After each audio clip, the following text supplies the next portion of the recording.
ഒരിക്കൽ തന്റെ വീടിന്റെ ഉമ്മറപ്പടിയിൽ നിന്നും ചിറകടിച്ച് പറന്നകന്ന പക്ഷിയോട് ആ കുഞ്ഞു പെൺകുട്ടിക്ക് കൗതുകമാണ് തോന്നിയത്. ആകാശം മുട്ടി പറന്നകന്ന ആ പക്ഷിയുടെ ചിറകിലേറിപ്പോകാൻ അവളും ആഗ്രഹിച്ചു. ഇങ്ങനെ ഒരിക്കലും സാധിക്കാത്ത ചില പൊട്ട ചിന്തകൾ മനസ്സിൽ വരിക പതിവായിരുന്നു.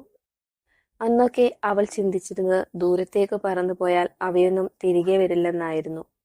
അതിൽ ആ പെൺകുട്ടിയെ കുറ്റം പറഞ്ഞിട്ട് കാര്യമില്ല കേട്ടോ. ഒരേ തരത്തിലുള്ള പക്ഷികൾ, അവയെ പിന്നീട് കാണുമ്പോൾ എങ്ങനെ മനസ്സിലാകാനാണ്? എന്നാൽ ഓരോ ദിവസങ്ങളും ഓരോ പുതിയ അറിവുകൾ പകർന്നു നൽകുന്നവയായിരുന്നു. അവൾക്ക് പക്ഷികളോട് കുശുമ്പ് തോന്നിയിട്ടുണ്ട്.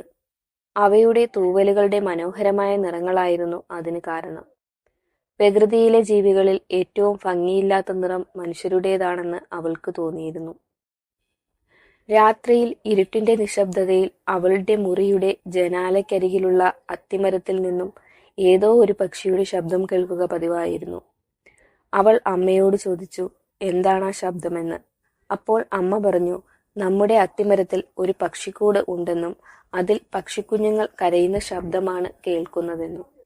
ആ ശബ്ദമായിരുന്നു രാത്രിയിൽ അവളുടെ ഉറക്കത്തിന്റെ പകുതിയും കവർന്നെടുത്തിരുന്നത്. പകൽ സമയങ്ങളിൽ അവൾ ആ മരച്ചുവട്ടിൽ പോവുകയും പക്ഷിക്കുഞ്ഞുങ്ങളെ കാണാനായി മുകളിലേക്ക് നോക്കി നിൽക്കുകയും ചെയ്യും. ഇലകളാൽ തിങ്ങി നിറഞ്ഞ മരത്തിൽ പക്ഷിക്കൂട് കാണാൻ സാധിക്കാത്തതിന്റെ പരാതിയുമായി അമ്മയുടെ പിറകെ നടക്കുക പതിവായിരുന്നു. എന്നാൽ അവളുടെ ശല്യം ഒഴിവാക്കാനാകാം അമ്മ അവളോട് പറഞ്ഞു, പക്ഷിക്കുഞ്ഞുങ്ങളുടെ അമ്മ പക്ഷി ആഹാരം തേടി പോയിരിക്കുകയാണെന്നും അത് തിരികെ എത്തുമ്പോൾ നമ്മളെ അവിടെ കണ്ടാൽ അതിന്റെ മൂർച്ചയേറിയ ചുണ്ടുകൾ കൊണ്ട് കൊത്തി മുറിവേൽപ്പിക്കുമെന്നും. അന്നു മുതൽ അവളുടെ മുറിയുടെ ജനാലകൾ തുറക്കാതെയായി. പക്ഷിയോടുള്ള ഭയമായിരുന്നു കാരണം.